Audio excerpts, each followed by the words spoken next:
Thank you for joining this Hudson Institute panel. My name is Dan Battier, and I'm an adjunct fellow at Hudson Institute. It is no exaggeration to say that El Salvadoran President Nayib Bukele has transformed his country. He has pursued his hardline proposals on crime single-mindedly, steamrolling any opposition, and has succeeded in returning El Salvador's streets and neighborhoods to its people. El Salvador's homicide rate dropped from 38 per 100,000 people in 2019 to under 8 per 100,000 people in 2022, less than half of the average in Latin America. El Salvador is the only country in Central America where immigration to the United States declined from 22 to 2023. El Salvadorans clearly feel hopeful about their country's future, and they overwhelmingly reelected Bukele for a second term earlier this month. In the process, Bukele has become one of the most recognizable and admired leaders in Latin America. As organized crime has become an occupying force in many countries, other leaders and candidates in the region are promising to follow the same path. So it is an opportune time to examine how Bukele has achieved this transformation and what it has meant for El Salvador. This includes examining features of Bukele's rule that have caused concern, such as his trampling of human rights and democracy, as well as aspects that have escaped close attention, such as his engagement with China and the effect of his policies on business and investment. It is also important to understand the scope of Bukele's influence in the region and whether the Bukele model might be implemented elsewhere in Latin America. We have a very distinguished panel to provide some insight on these questions. Carlos Eduardo Piña is a senior researcher for the Fundación Andrés Bello, based in Mexico City. James Bosworth, also known as Boz, is founder and CEO of political risk consultancy Hexagon. Professor Orlando Perez is a professor at University of North Texas, Dallas. And Ricardo Valencia is a professor at Cal State Fullerton. Ricardo, I want to start with you. For those who haven't followed El Salvador closely over the years, can you provide some historical context and a sense of what the situation in El Salvador was like prior to Bukele and what has happened in the years since? Before 2019, when Bukele took power, El Salvador was for almost 25 years a bipartisan political system. It means it was moving from a conservative party called Arena and a left-wing party called FMLN, who were once the former Salvadoran guerrilla. And for over more than 25 years, these two parties were contending for the presidency until 2019, when Bukele broke bipartisanship, and in a lot of ways, the whole political system fell apart. And said that tells you is an important background to understand how Bukele has dealt with public safety, because between during the conservative regimes in El Salvador, the main security and safety strategy was the iron fist approach, right? There were, before Bukele, mass crackdown on gangs, and also there was the iron fist, mano dura, and super mano dura, super iron fist, first by Francisco Flores and then for Antonio Saca, the last government of the right, the last president from the conservative party. And then when the first FMLN president in 2009, Mauricio Funes, came to power, they established a unique perspective of, instead of an iron fist approach towards gangs, sustainable negotiation with the gangs, right? Funes started with trying to establish a kind of cooperation with international organizations like the OAS in order to stabilize the negotiation with the gangs. And that's what we see the first time with that truce between the government, Funes government, and the gangs. We saw starting a decreasing of the homicide that have continued for many years, even before the beginning of Bukele. What happened with Bukele is he's using the two of these strategies in the same term, right? We have first term, Bukele negotiating with gangs, with all the gangs in El Salvador, and that negotiation entails to give benefits to gang leaders. That what happened until 2021 when the gangs spiked the homicides, and then he reused the Iron Fist perspective that Arena has at the beginning, and I think that is not mutually exclusive. I think there's some kind of a stick and carrots approach. In a lot of ways, there's a crackdown on low-ranking gang members, and at the same time, there's a kind of providing a lot of benefits to high-ranking gang leaders. For example, a few weeks ago, a famous gang leader called El Crook, I don't remember his name, Crook, was arrested in Mexico City after the Bukele government helped him to escape from jail. There's also that it has been published and reported by the media how the Bukele administration is trying to recapture, and they started negotiation with Mexican drug cartels. What I'm trying to tell you is these two main strategies that have been part of the toolkits of the conservatives and leftist governments in the past are used by Bukele now, right?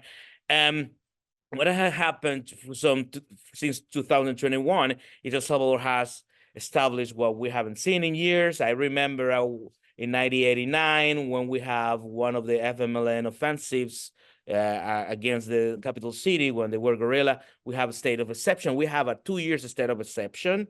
Since 2021, it means Salvadorans don't enjoy basic rights, so for example, representation from a lawyer, and that has led, like in a lot of ways, a strengthening of the crackdown on dissent and critical voices, right? And what had happened is at the same time we see that the homicides have gone down significantly before Bukele, but with Bukele, this negotiation with gangs is the first time the homicide gone down dramatically, and with the state of exception that's go down.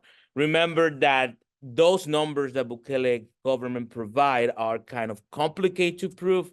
There's no freedom of access to public information, and if you see the data, they count some homicides and they don't count other homicides, which is kind of complex to measure if those homicide numbers are correct. But said that, the state of exception approved by the National Assembly, which has been pretty much two-thirds by Congress people from the party, Nuevas Ideas from the Bukele's party, has been a way to an excuse for Bukele to exert more power in the political system. He changed the magistrates, the Supreme Court, in order to allow him in 2021 to allow him to run for re-election, even if there's 6 clear prohibitions in the Constitution. Sometimes I always joke that they are so clear, the prohibitions, that you don't need an interpretation, right? It's not when you talk about the Bible, right?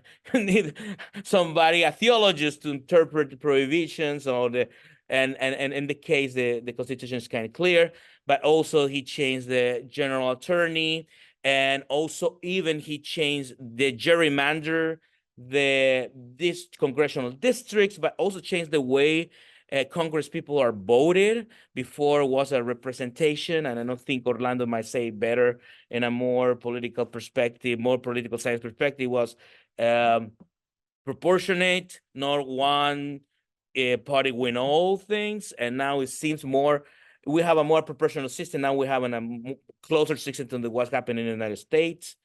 And it has completely and on top of that, had created a whole structure of intimidation, of voting. Now there are, as we are talking now, they are counting the votes for congressional, and there's a lot of clear abnormalities. But that's what I'm trying to tell you. This case of dealing with the Iron Fist or mano dura, or all these plans that at the beginning were sustained by a truce with gangs, has been an excuse to start dismantle democracy. That clearly was said like this by the current Vice President Felix Ulloa in an interview with the New York Times. And I believe that that is what is getting a lot of popularity among Salvadorans, especially because Salvadorans have always resented that the government hasn't done enough to stop some type of street level activities of gangs, right? And I think Bukele, in a lot of ways, responds to that, the need. Let's remember that Bukele moves where he's popular, right? Once he was a radical leftist, and then is a conservative Trumpian, right? Then he doesn't have a clear idea about what is popular. And I think that resonates into people, right? It was the most important issue for people. And but that is the opening for the second turn, right? The second period for Bukele. It's like even if he has been able to at least apparently reduce homicides, reduce some kind of street level functioning of the gangs, I don't think it's correct to say crackdown or dismantle gangs, because gangs still exist in a different way. And as we know, there are a lot of street level issues that gangs used to do before on the streets are happening online. And I think in the second term, the most important thing that Bukele will focus pretty much would be on how this can be translated into the economy, into employment, and that is all of this under a pretty much authoritarian regime, which is very clear, very clear to see that the Bukele administration is an authoritarian regime. But that authoritarian regime so far hasn't been able to two things that are important for Washington: stop immigration, which has been going up even during Bukele. I think during Bukele, the immigration has been going up comparing with previous El Salvadorans, previous governments. And extreme poverty has gone up, but also if they are able to provide opportunities for people who might be safety apparently, and they feel safe, but they don't have a job, right?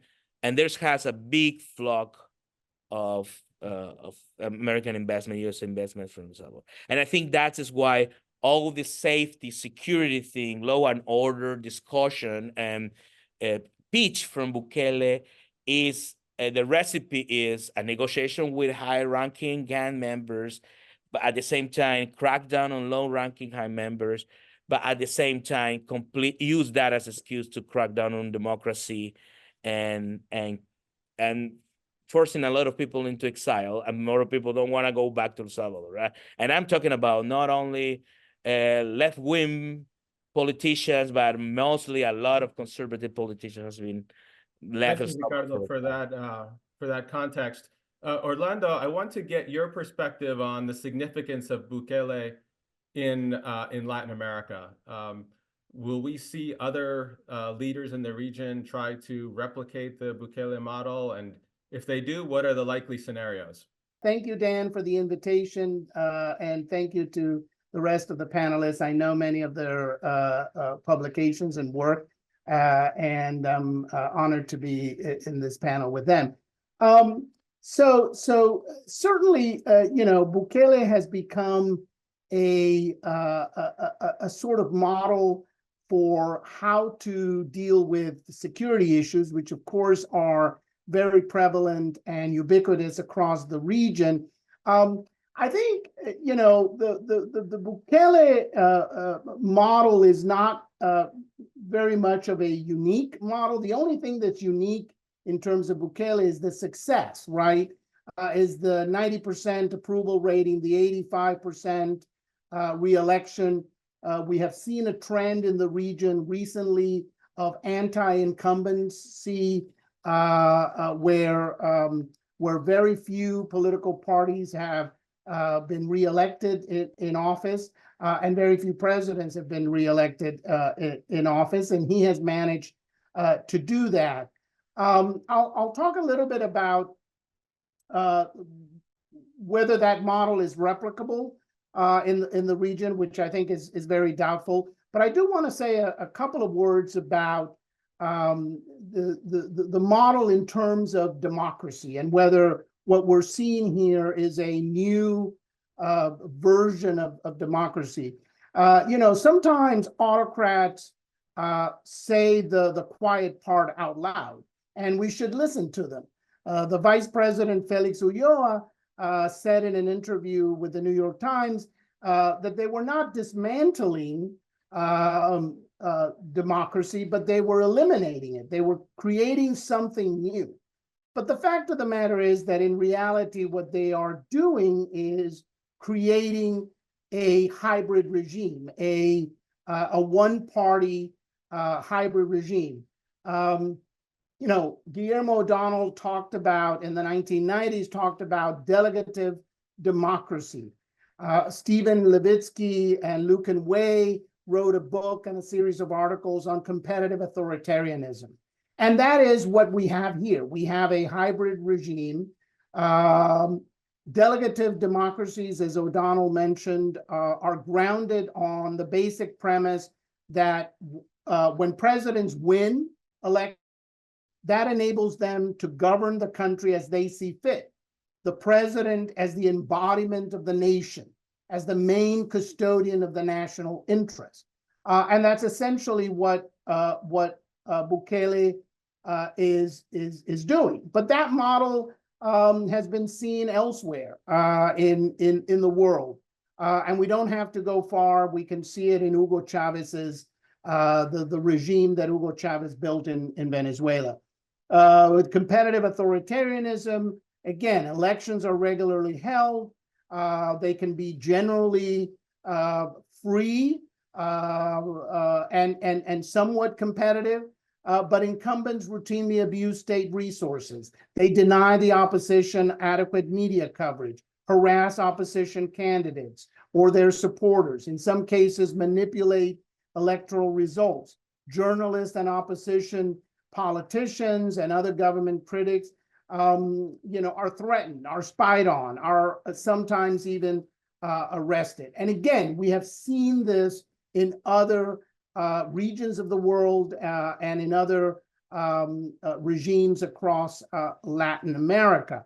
If one looks at the case of El Salvador in particular, Ricardo mentioned the gerrymandering. And basically what they did was they changed the way legislative seats were counted. They went to something called the d'Hondt system, named after a Belgian mathematician, that is probably the least proportional of the proportional representation systems. They also reduced the number of seats in the national legislature.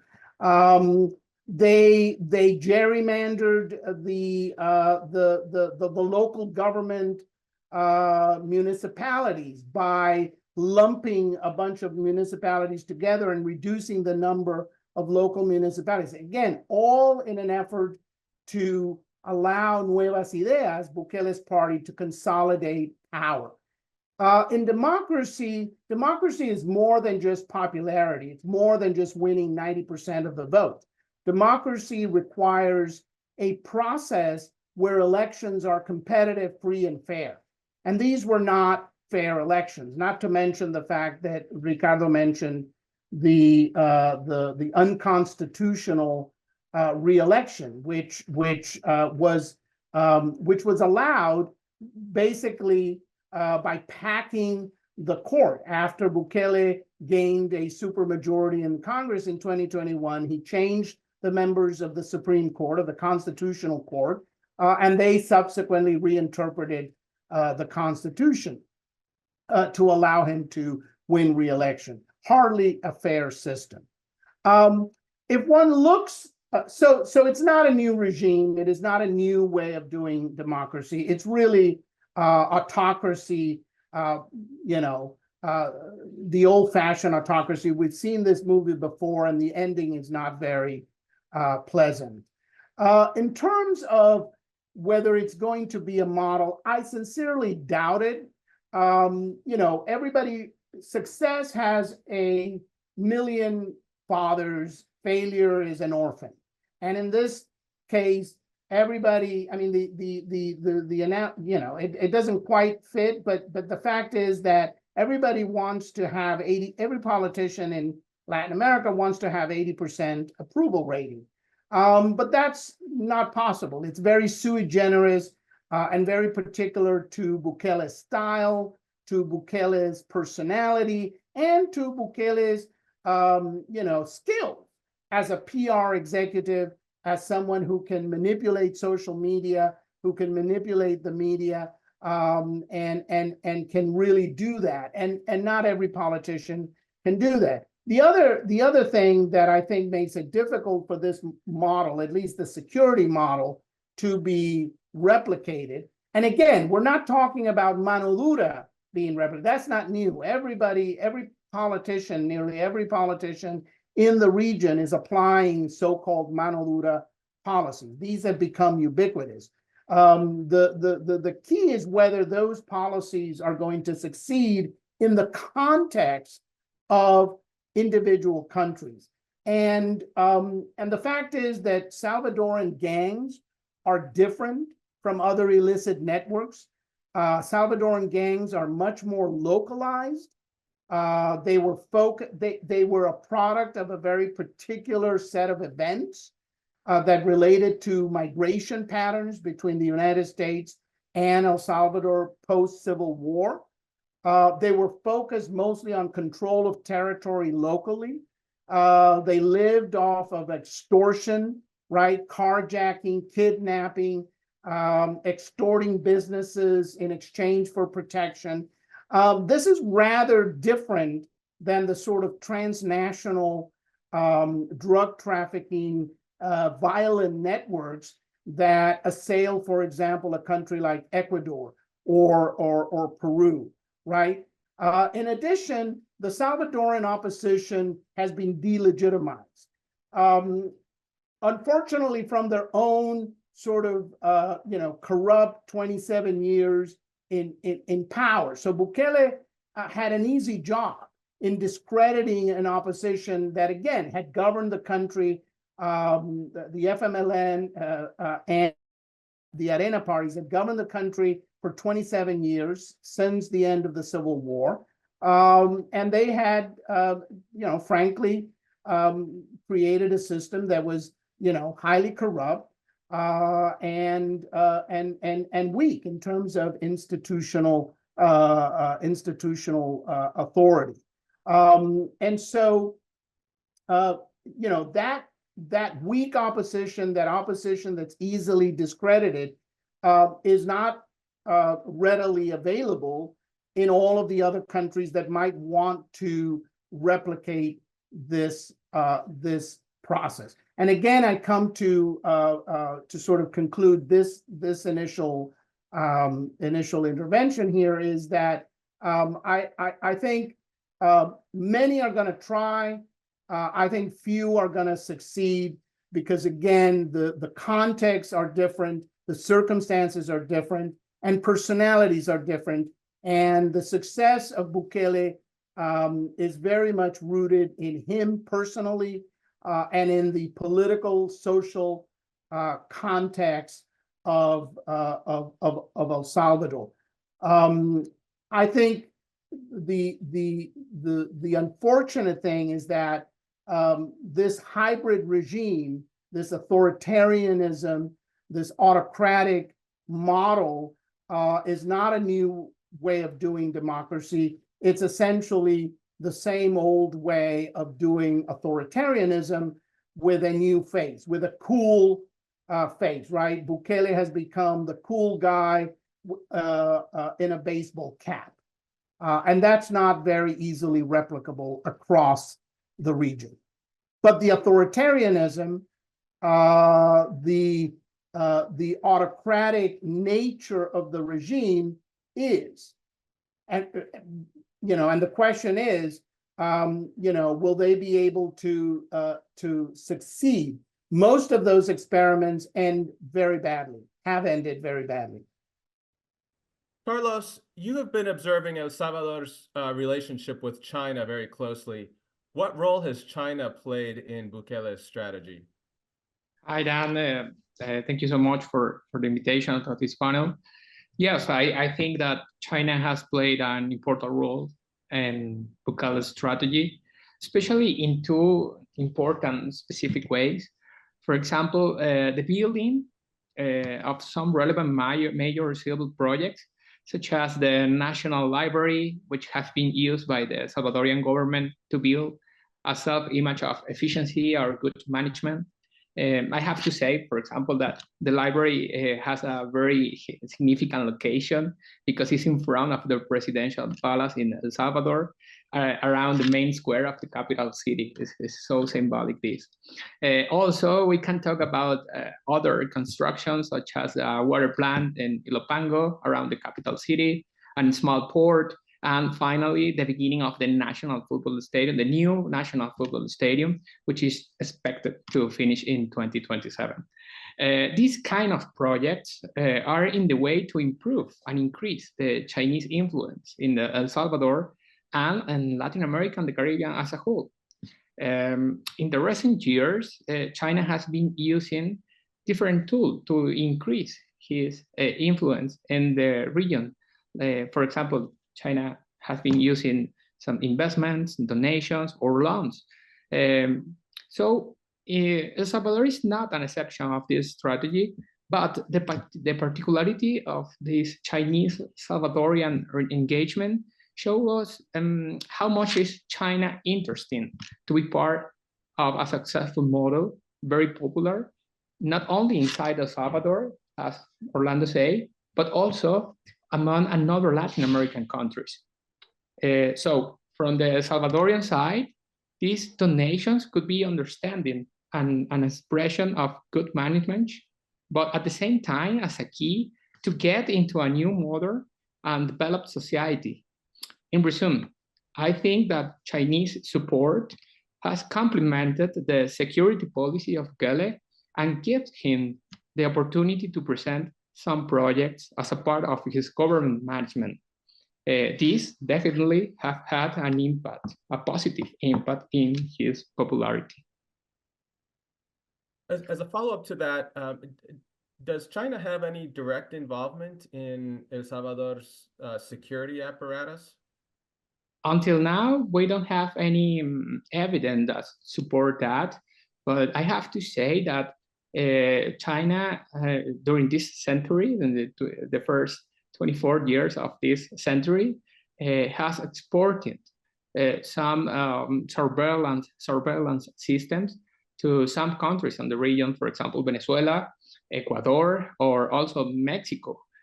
So it's not like a surprise that in the next future, maybe China export this kind of system to El Salvador. Interesting. Okay. James, has the improved security situation in El Salvador,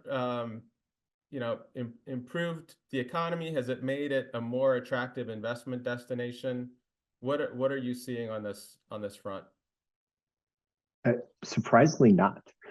And really, thank you very much for the invitation to speak here today. And I appreciate all the panelists speaking already before me here. It's been fantastic. The economy in El Salvador is officially meh, in the sense that it's not booming. And you would think that if you had this major improvement of security, and El Salvador is certainly more safe today than it was 5 years ago, right? And you can argue about the statistics, and there's plenty of statistical manipulation, but if you walk down the street in El Salvador or in San Salvador, it is safer today than it was, assuming you're not picked up by the police and arrested without evidence. And if you ask the majority of Salvadorans who are currently not in prison if they feel safer, the answer is yes. And yet, if you ask the majority of Salvadorans, what do you think of the economy? They'll tell you that the economy isn't doing great. About half of the population right now has some level of food insecurity, and almost 1 million people have high levels of food insecurity. Ricardo already noted that extreme poverty went up, not just post-COVID, but it's remained high in the period after COVID in a way that it hasn't in many other countries.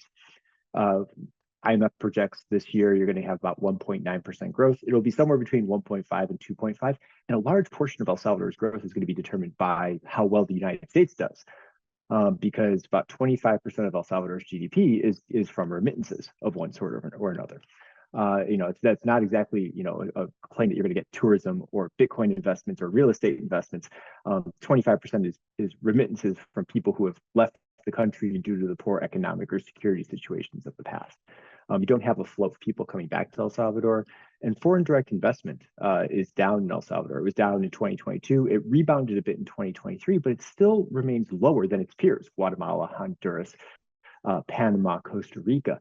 And, it says something that if you have this booming security situation, hey, everything's more secure. Why don't we go build more maquilas in El Salvador? Why don't we put more call centers in El Salvador? Why don't we do more construction or hotels or tourism resorts in El Salvador?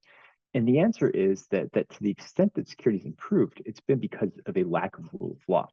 They've suspended the civil rights in the country. They've suspended the constitutional guarantees in many ways. And if you can be, if someone can be detained without evidence, then a business can be shut down without evidence.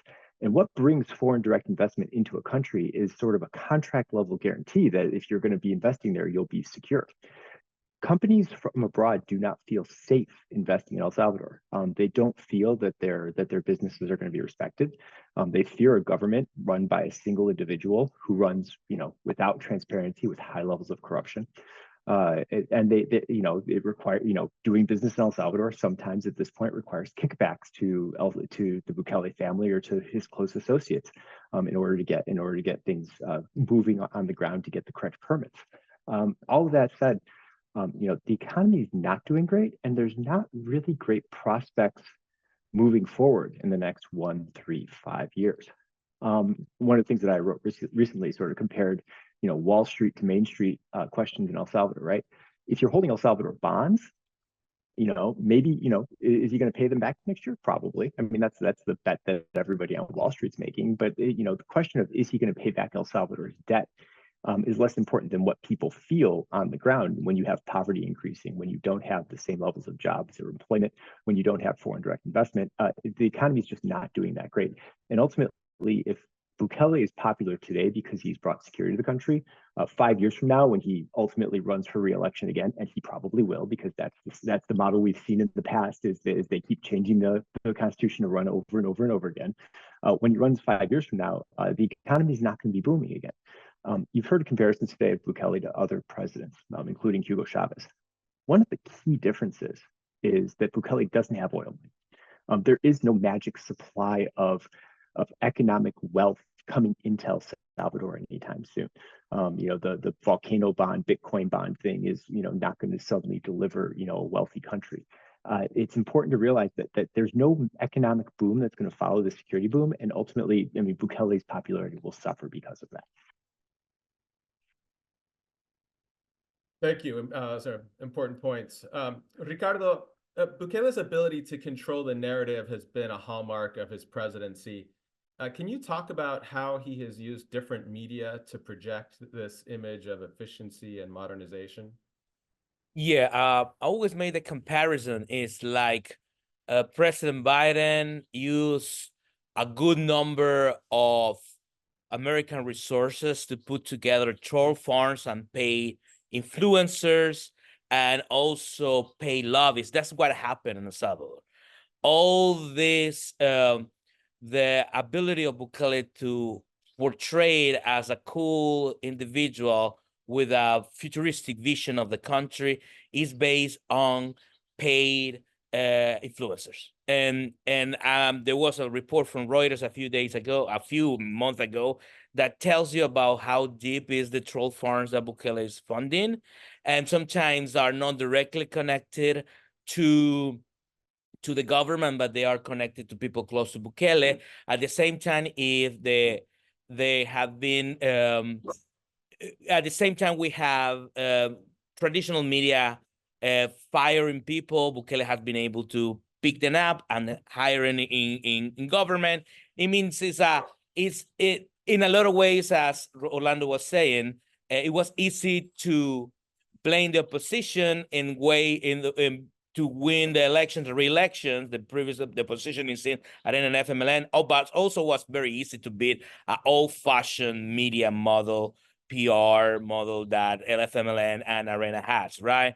And that is what sustained his government, is the ability not only to impose the narrative, which is imposed not by persuasion only, but by imposition, right? Bukele opened a new newspaper paid by public money.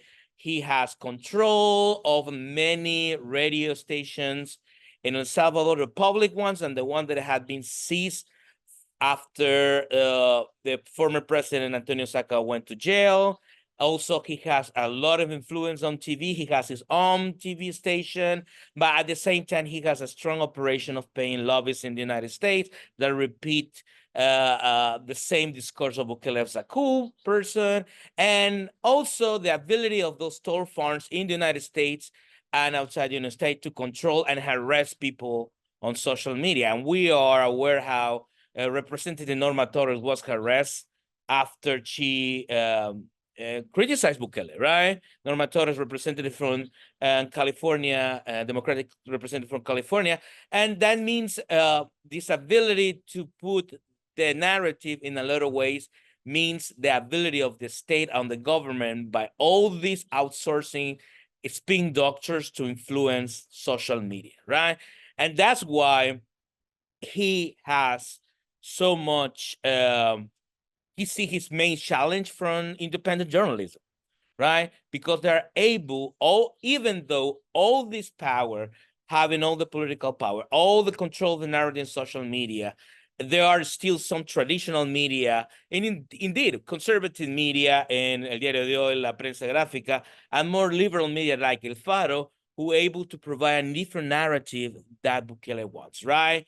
But at the same time, internationally, even if Bukele controlled the diplomatic corps, also paid for lobbies, international independent journalists have been able to expose deals with Mexican cartels, but also being able to show the blatantly effort of Bukele to control everything in El Salvador. And now it's about whatever happened in a normality that's happening in the counting of the congressional elections in El Salvador. But I think it's a combination of seizing social media, underpay a lot of troll farms, put a lot of people who were former journalists in position of powers, and a lot of those people who were leading. Remember that Bukele went to a trial for using troll centers, troll farms, we call in El Salvador troll centers, to go after and harass La Prensa Gráfica, one of the largest newspapers in 2017, even before he became a candidate. That means that he has been building the troll farms, and this ecosystem of Bukele loyal influencers, media that have catapulted him. And he used two factors. I think he used the crypto bubble to increase his profile. And I think, secondly, has used misinformation from Russian specifically to go into trying to get into the narrative of, for example, anti-Soros, the enemy, and all these narratives. I mean, remember that Bukele was planned to go to visit Putin before the war in Ukraine, right? It was part. He asked for permission, right? Then all this misinformation, propaganda ecosystem has been trying to be connected through Bukele, right? And it has been partially successful, but not as successful as he wants, because the narrative now out there is that we are in an authoritarian regime, but also he has opened a can of worms by putting in jail perhaps hundreds of American citizens under a state of exception, right? And that is, they are still in jail, many of them, and in parts, I believe, because Bukele has had a very backlash from when he put in jail Colombians and they were liberated and they went back to Colombia, and it has a lot of social media hype about how these people was in jail without any cost. And I think that system is effective influence foreign politicians, as Orlando was saying, who are hunger for good returns, but eventually it will be tired for Bukele in terms of domestically. And I believe we always say, well, Bukele is a skillful communicator, but it's very easy to be a skillful communicator if you possess the whole control and the resources of the state in a way that Putin has in Russia, right? It's very easy to focus on putting your narrative. And eventually what's happened is even that, I believe, is not telling the people who has been come out for Bukele, for example, in the U.S. Congress, but a lot it has to say because of the people who hasn't come out and support Bukele in the U.S. Congress, right? It means there's a lot of worrying, especially among more conservative members of the Congress, the U.S. Congress, that these narratives are in conjunction with Russian misinformation tools. Like they agree on many things, right? And now we have aligned with perhaps Ortega's misinformation machine, right? Ortega has called Bukele a brother, a hermano.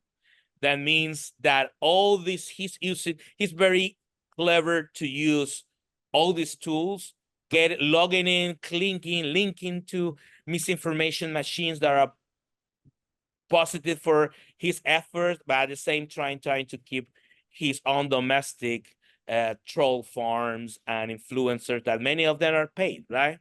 Yeah, fascinating. Thank you. Orlando, can you talk about the evolving role of the military in El Salvador? Thank you, Dan. So yes, I mean, I think this is one aspect that I think is understudied.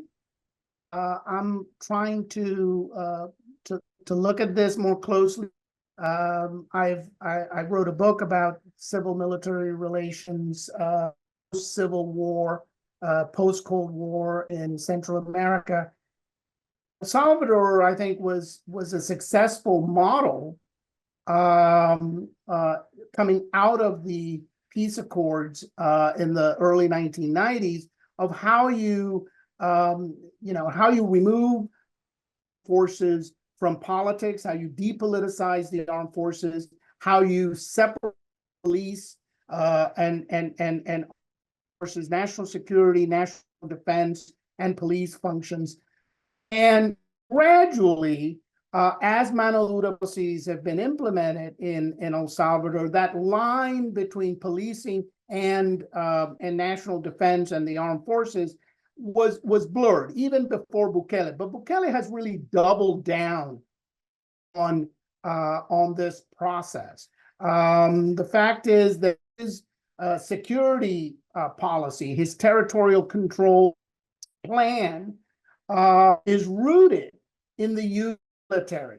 He more than doubled the number of troops that were involved in public security from about 7,000 in 2019 to over 15,000 in 2022, doubled the budget of the military from about $145 million in 2019 to $256 million in 2022. He's promised that he will double the number of troops in the armed forces within the next 4 or 5 years. And I think that process continues. And what you have really, and this has happened again, it's not a new model, it has happened again in other autocratic states. If you look at Nicaragua and what Daniel Ortega has done since coming back to in 2006, if you look at the Chavez regime in Venezuela,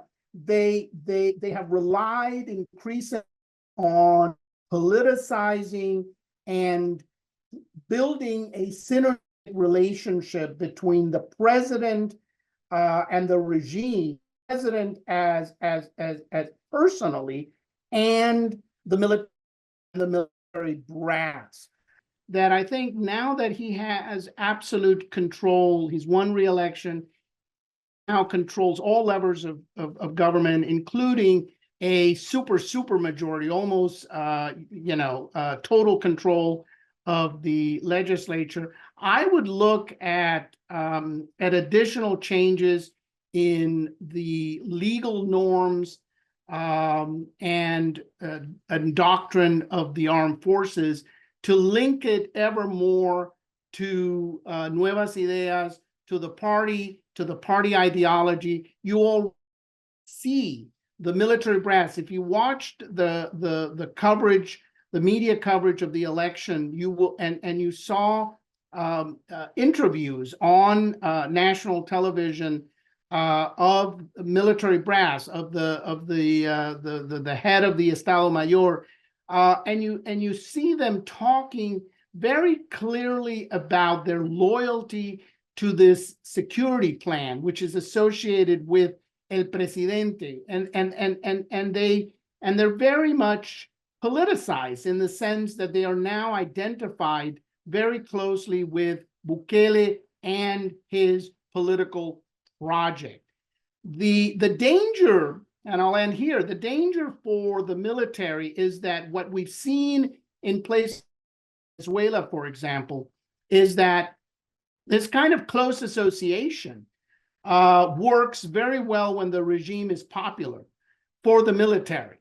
But as the regime popularity wanes, and one has to assume that some erosion of popularity will happen, particularly if the economy does not improve, then that erosion is going to transfer over to the legitimacy and the institutional support that the military has received so far. And it's going to undermine the military's credibility as a neutral institution. The link, the synergy between the military and the regime and the president in power creates a situation that makes it ever more difficult, as we've seen in Venezuela, for example, and we're seeing in Nicaragua, ever more difficult to shift the regime, to change the regime, because now the military becomes complicit in the success of the regime. And that's again another sign of authoritarianism, another element of autocracy, and another departure from democracy and from democratic civil-military relations as we know it. But Carlos, back to you. Following up regarding China, what is China getting out of its investment in El Salvador? Is it advancing its larger objectives in the region through its engagement in El Salvador?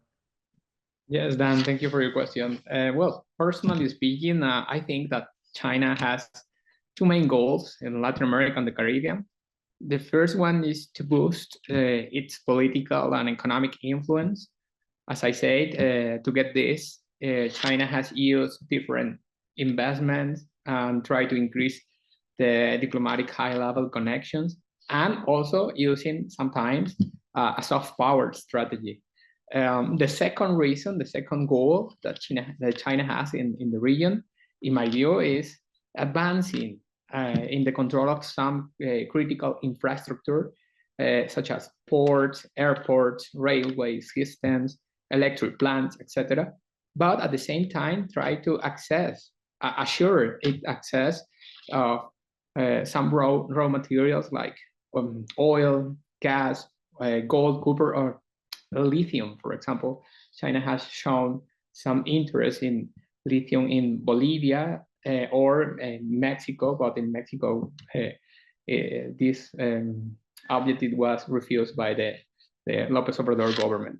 But beyond that, I can say that China has the disposition and the commitment to sacrifice some economic profits of these investments to achieve some of its national goals. In the case of Central America, for China, has been important to secure the switch of diplomatic recognition from Taiwan to China. For example, El Salvador is following in 2018 the footsteps of Costa Rica in 2006, Panama in 2017, and after El Salvador, Nicaragua switched the same recognition in 2021, and Honduras in 2023. So, what is the difference of the El Salvador respect this another country? It's like El Salvador is Bukele. He has developed a successful model that could be imitated in other countries of Latin America. So this could be a key factor in the Chinese strategy in the region to strengthen his position. And one more idea that I want to say is like China is also available to work with both authoritarian or democratic countries or regimes. But I think, based on my research, that they prefer to treat with a kind of government which has a strong institutional control, you know, because maybe this could this let them avoid some possible blockages or long negotiation with labor unions or gangs or native communities. So it's very important to note that in El Salvador, Bukele has almost a total control of the country, and this is more useful for China. Finally, we have to consider that Bukele is the most popular politician in the region, and this is very interesting for the Chinese strategy in Latin America and the Caribbean. Thank you. James, you alluded to Bukele's aspirations to sort of create a Bitcoin hub in El Salvador. Can you talk about what has happened with that and the significance of that? Absolutely. Can't escape an El Salvador event without talking about Bitcoin. So Nayib Bukele made El Salvador the first country on earth to use Bitcoin as a national currency. El Salvador already was somewhat unique in the sense that it was one of only 3 countries to use the US dollar as its currency, but he made Bitcoin an official currency of the country. And there's a lot of aspects to what he did in the process of making Bitcoin legal. But a couple come to mind as important for what Bukele is doing moving forward.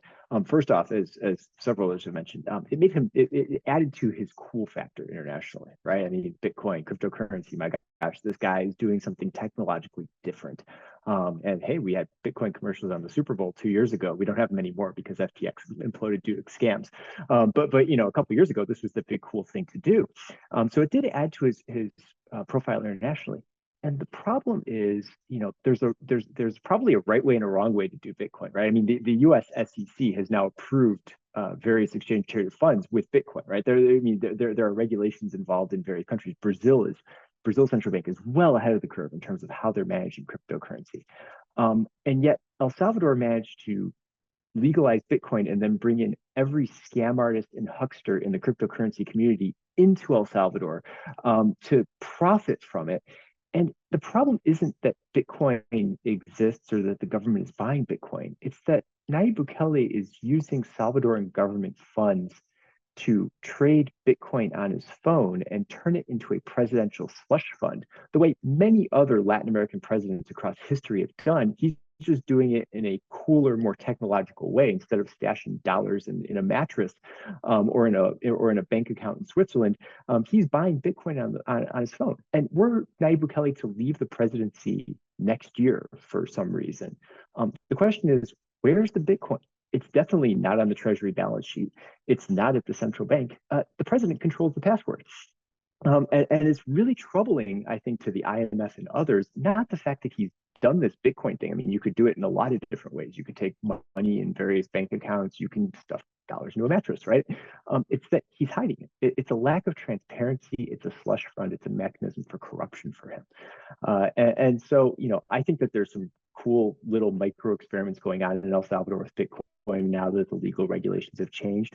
But at the macro level, the levels of cryptocurrency use in El Salvador remain very low. The average Salvadoran is not using cryptocurrency on a regular basis. It's sort of a neat little perk for tourists to come down and pay for a hotel in Bitcoin or pay for something, pay for a soda on the beach in Bitcoin. That's kind of fun and interesting. But ultimately, the bigger aspect of this is it's a money laundering vehicle, it's a corruption vehicle, and he's brought in a bunch of scam artists to sort of profit from it at the cost of the Salvador. The cost of being paid by the Salvadoran people, or will be paid by the Salvadoran people, in the sense that they're not getting the benefits from the fact that Bitcoin is now back at 50,000 per Bitcoin as we're recording this. Nobody's ever going to see those profits in El Salvador. That's not how the economy is working, and until he creates that level of transparency around whether it's Bitcoin or dollars or whatever else he decides to do with the economy, he's not going to get the investment that he needs. He's going to have a hard time getting an IMF deal. Important points. Thank you. One of the stated reasons for adopting a Bitcoin was to facilitate remittances and make it easier for El Salvadorans abroad to send remittances home. I want to talk a little bit about the role of El Salvador's diaspora. I was struck by I think the government figures had it at 98% of the diaspora voting for Bukele, significantly higher than El Salvadorans living in the country. But I would love to just open it to the panel to talk about the sort of the role of the diaspora. Is their support for Bukele really that strong? And when I have interacted with members of the diaspora, unfailingly, with one exception, that they've been very positive about Bukele. Is this representative of El Salvadorans in the United States and abroad? As part of the Salvadoran diaspora, I can tell you that it's popular, and in a lot of ways because I have feel that the diaspora leave El Salvador through media, right? And it always happened. The more leftist Salvadorans were in the United States, and the most conservative Salvadorans live in the United States, right? It seems when you go to El Salvador, you seems to see more nuances, perspectives, because then you can vote for Bukele and vote like what's happening. It might happen is you don't have to vote for Bukele in the congressional. You might vote for Bukele because there's no other way, but you might not like it.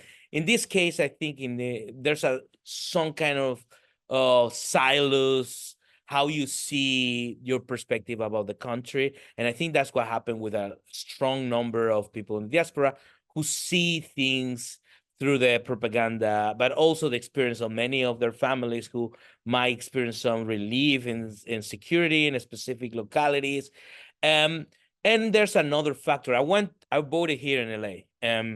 I was 3 hours in line in a situation that looks like a lot like a Nuevas Ideas rally. Like was intimidation, the influencers were there, it was a big mess, there wasn't control about who voted, who have, who not. Like it's pretty much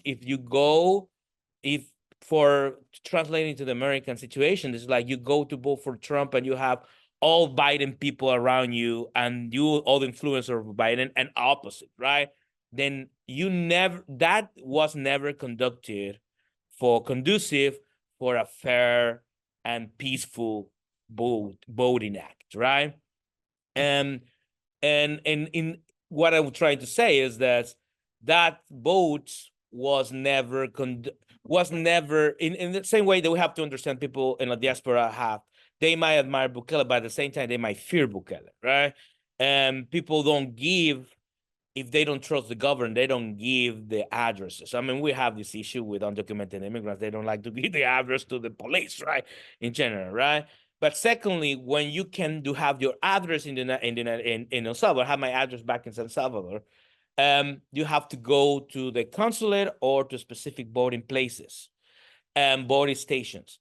The thing is, if you go there, vote, the people who go and spend 4 hours, 5 hours, in this environment of intimidation tends to be the people who really committed to vote, in my case, to vote for democracy, and people who really committed to vote for Bukele, right? It's not conducive. Who's gonna drive more in LA? 3 hours, waiting another 3 hours in the rain? And that doesn't mean that Bukele is not popular. What I'm trying to tell you is that the voting behavior of Salvadoran diaspora is not reflected to what the diaspora think in general, right? Because the ones who are more connected, and people always said that Bukele has the young vote. I saw other about 45, 50 years old people in that voting space. They are not the young people, because the young Salvadoran Americans, I think they are completely disconnected to the reality of El Salvador, and they live in here in their own reality. And secondly, the way many Salvadorans don't see the point to go and vote and make it more complicated. That what I'm trying to tell us is popular if you ask them in different ways, but at the same time, it's popular, but people are afraid to say things online, on social media. People don't even want to talk on the phone. I talk to family, they don't want to talk to the phone about Bukele. They don't want to even mention. Everybody's afraid they are being under surveillance in their cell phones and in WhatsApp. I mean, it's literally that. And indeed, there's reports that the communication of his own Congress people has been compromised, right? What I'm trying to tell you is, you can see maybe these two contradictions happen. And yes, is the best candidate perhaps, and we don't have options, and there are good things he's doing. But at the same time, I don't want to say anything because my family lives there. The more detached you are with El Salvador, the less likely you are into spending that much time in Salvadoran politics. I think what the number of votes that voted for Bukele and the amount of people in the diaspora might be 10% of that, right? And because we understand diaspora, not only the people like me who were born and raised there, but Salvadoran Americans who live in the United States, and many of them are American citizens. They really don't care that much about what's happening in El Salvador. And that's my perspective about diaspora. That wide, big vision of the diaspora that goes through geographic location, but also social class, education levels. I mean, is a pretty interesting phenomenon that we can see with the Salvadoran diaspora in the United States specifically. Thank you. We're running out of time, but I want to go to our last question, and I want to go to Orlando. The Biden administration started out quite critical of the Bukele government, but warmed up to him in the past couple of years. How should U.S. policymakers think about El Salvador? Thank you, and let me connect the issue of the diaspora with the issue of the Biden administration, because I think the two are connected. I mean, you have a diaspora that by some standards is about 3.5 million Salvadorans in the United States, and that's a significant number who can be mobilized politically within the United States. And I think if you recall, the influence, the level of influence that the Cuban American diaspora has had in terms of U.S.-Cuba policy, I think the Salvadoran diaspora is smaller and I think less influential, but nonetheless, in a close election can make a difference.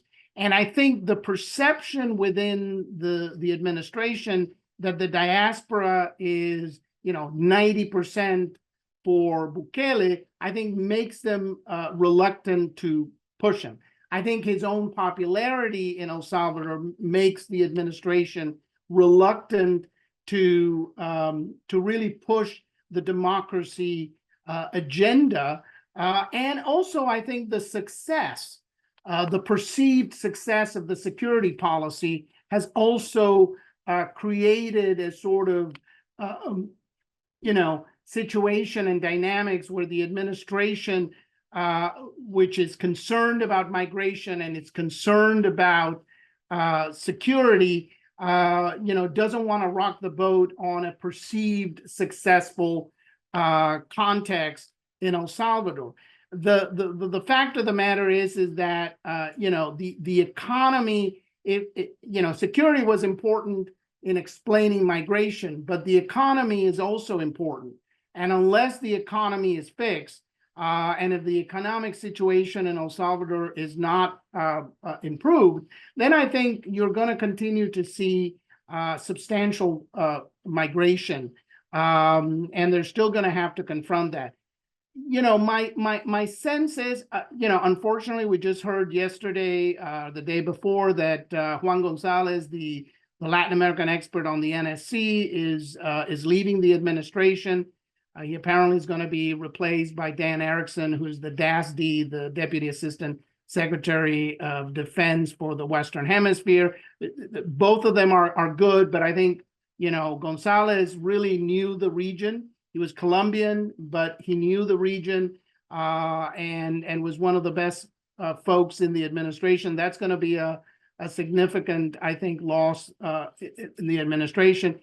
My hope, my hope is that after the election, if this administration is reelected, that they will begin to look at the situation in El Salvador less in the short term, less about short-term results, and look at the long-term issue of how the undermining of democracy is eventually going to create a social and political crisis in that country that is going to exacerbate migration pressure, not resolve it. I don't think you can resolve the migration issues by doubling down on repression. And that's what Bukele is essentially trying to do.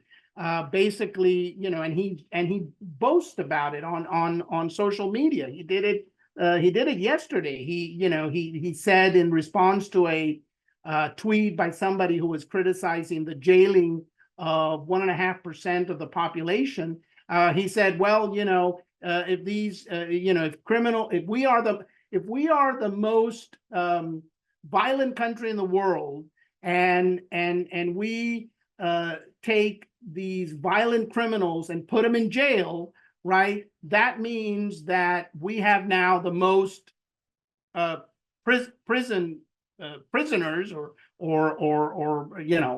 we have the largest prisons because we were the most violent.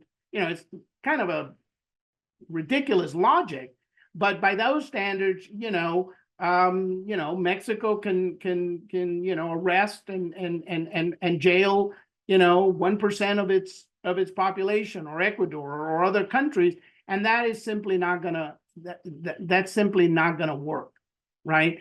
And so my hope is that once we are through this political period, that the administration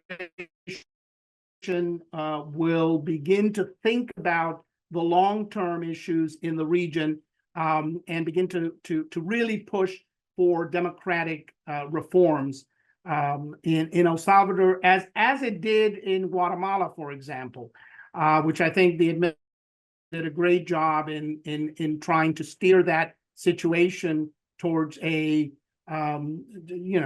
positive result, which was Bernardo Arévalo being inaugurated as president. Thank you. I think that's a great way to conclude this panel. I think this has been a very important discussion. I think we've been able to talk about some issues that are not well understood, and that I think we've been able to provide some insight and clarity on those.